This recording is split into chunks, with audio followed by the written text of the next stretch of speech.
गुरुकृपा इलेक्ट्रॉनिक्समध्ये दिवाळी फेस्टिवलसाठी खास ऑफर. फक्त 1000 रुपये भरून कोणतीही इलेक्ट्रॉनिक्स वस्तू खरेदी करा.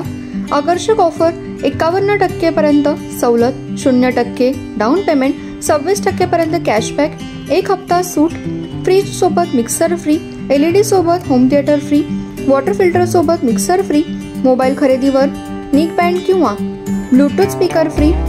तुमच्या स्वप्नातील इलेक्ट्रॉनिक्स वस्तू आता खरेदी करा फक्त 1000 रुपयामध्ये.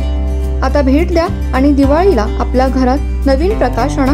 पत्ता बिग बाजार जवळ इचलकरंजी 9850 24 34 57 आणि कोल्हापूर नाका मॉडर्न हायस्कूल इचलकरंजी 93 25 42 37 40.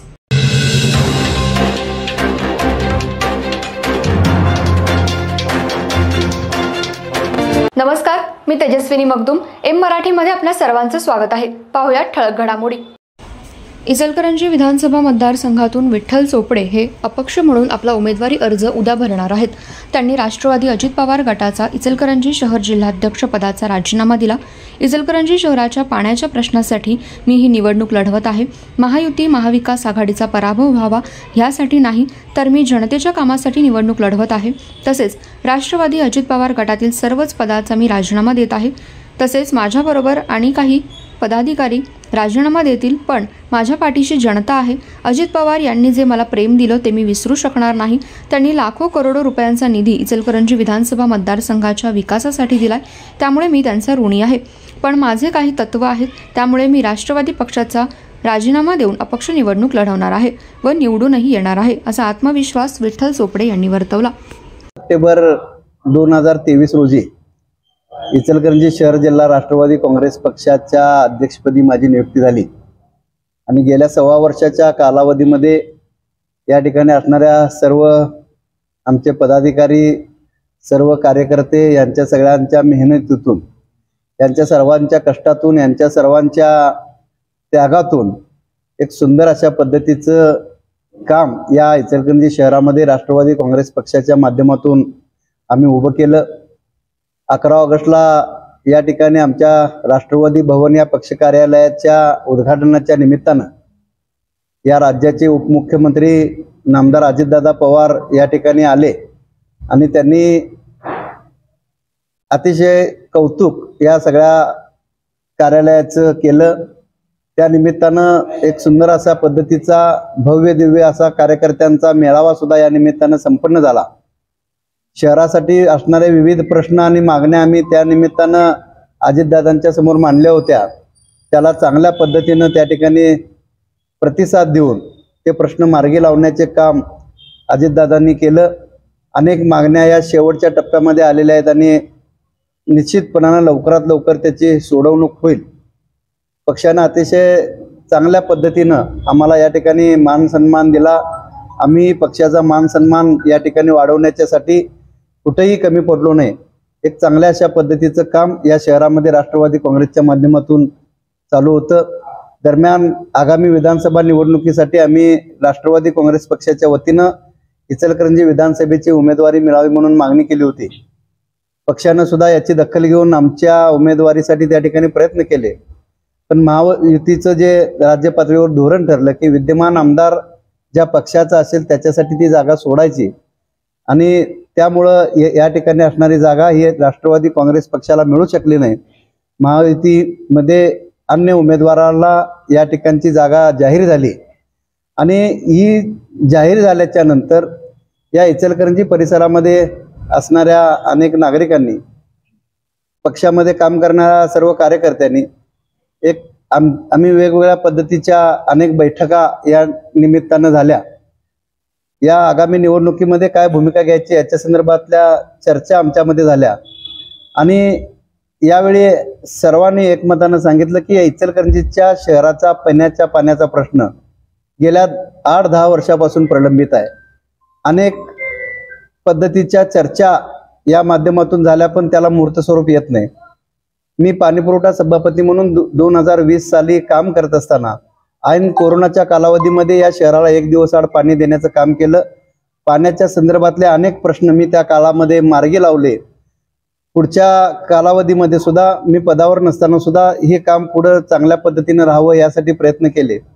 या सगळ्या कामाची दखल घेऊन इचलकरंजी शहराचा पाणी प्रश्न हे सोडवायचा असेल तर विठ्ठल चोपडे सोडवू शकतात आणि तुम्हाला पाठबळ जर असेल तर निश्चितपणाने या शहराचा पिण्याच्या पाण्याचा प्रश्न सोडेल। आपण हाती घेतलेला यंत्रमाग कामगार मंडळासाठी सुद्धा प्रश्न मार्गी लावायचा आहे। या शहरातल्या झोपडपट्टी वासियांचं आहे त्या ठिकाणी पुनर्वसन करायचं आहे। क1चा प्रश्न जो गेल्या 50 वर्षापासून या इचलकरंजी शहरामध्ये भिजत पडलेला आहे तो मार्गी लावायचा आहे। इचलकरंजीकरांच्यावर 48 कोटी रुपयाची शास्तीची टांगती तलवार आहे तो प्रश्न मार्गी लावायचा आहे।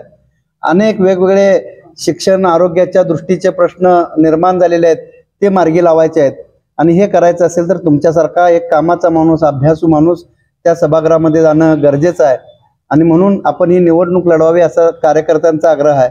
हा जसा कार्यकर्त्यांचा आग्रह आहे तसाच वेगवेगळ्या घटकातील लोक सुद्धा स्वतंत्रपणाने भेटून निवडणूक लढवण्याच्या संदर्भातला आग्रह करतायत। नुसता आग्रह नाही तर त्यांचा एक प्रकारचा दबाव माझ्यावर आहे आणि या दबावाची जाणीव ठेवून या लोकांच्या मागणीनुसार मी आगामी इचलकरंजी विधानसभेची निवडणूक लढवण्याचा निर्णय घेतलेला आहे।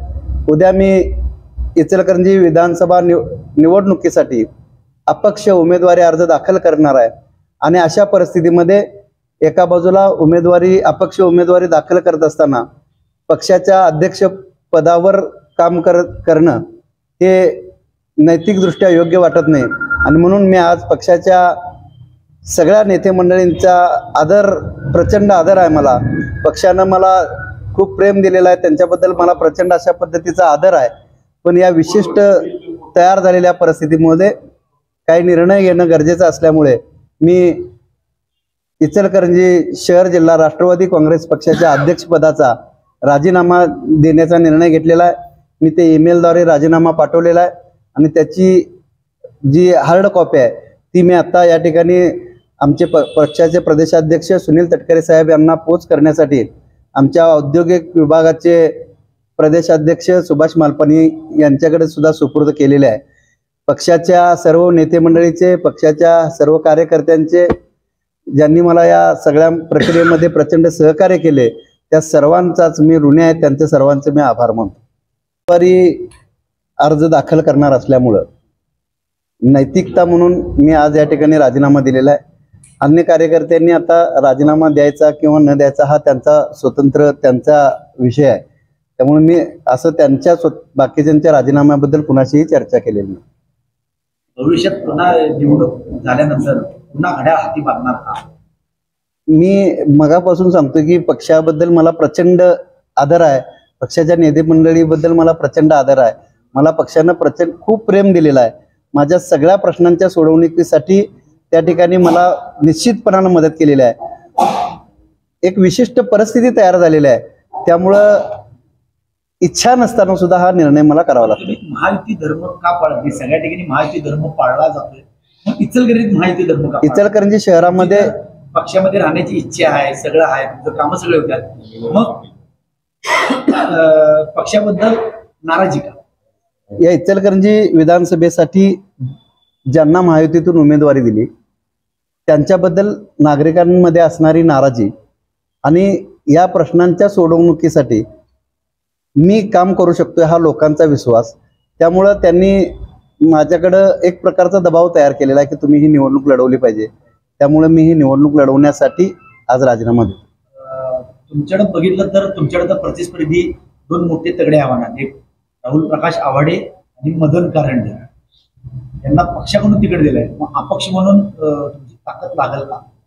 ही निवडणूक लढवत असताना कुणाच्या पराभवासाठी मी ही निवडणूक लढवत नाही। मला महायुतीचा पराभव करायचा आहे म्हणून मी निवडणुकीच्या रिंगणात आलोय असं नाही, मला महाविकास आघाडीच्या उमेदवाराचं नुकसान करायचं आहे म्हणून मी निवडणुकीच्या रिंगणात आलो असं नाही। हे लोकांचे प्रश्न आहेत, ते प्रश्न सोडवायचे आहेत, त्याला न्याय द्यायचा आहे, त्यासाठी आपण सभागृहात जाणं, त्यासाठी निवडणूक लढवणं आणि जिंकवणं या आत्मविश्वासानं मी या निवडणुकीला सामोरं जातो। इचलकरंजी विधानसभा मतदारसंघामध्ये तुम्ही 5 रंगी ही लढत होणार आहे, मग मतदार राजा कोणाच्या बाजूने राहील असं वाटतं? निवडणूक लढवत असताना प्रत्येक उमेदवाराला मतदार राजा माझ्या बाजूनच राहील असं वाटत असते आणि मला ज्या पद्धतीनं लोकांचा प्रतिसाद मिळतोय ते पाहता निश्चितपणानं या मतदारसंघातला मतदार हा माझ्या बाजूने राहील. ही निवडणूक आपण म्हणताय तसं दोन तगडे उमेदवार जरी समोर असले तरी या सगळ्या धनशक्तीमध्ये जनशक्ती ही माझ्याबरोबर राहील आणि ही जनता ही निवडणूक हातामध्ये घेऊन मला विजयी करेल असा मला विश्वास आहे. सर्वसामान्य कुटुंबातील व्यक्ती म्हणून तुम्ही आहात. एक साईडला घराण्याशी आहे, एक साईडला सर्वसामान्य, आणि तुम्ही सर्वसामान्य म्हणून उमेदवारी भरत आहात. मग इचलकरंजी पाण्याचा प्रश्न सुटतो.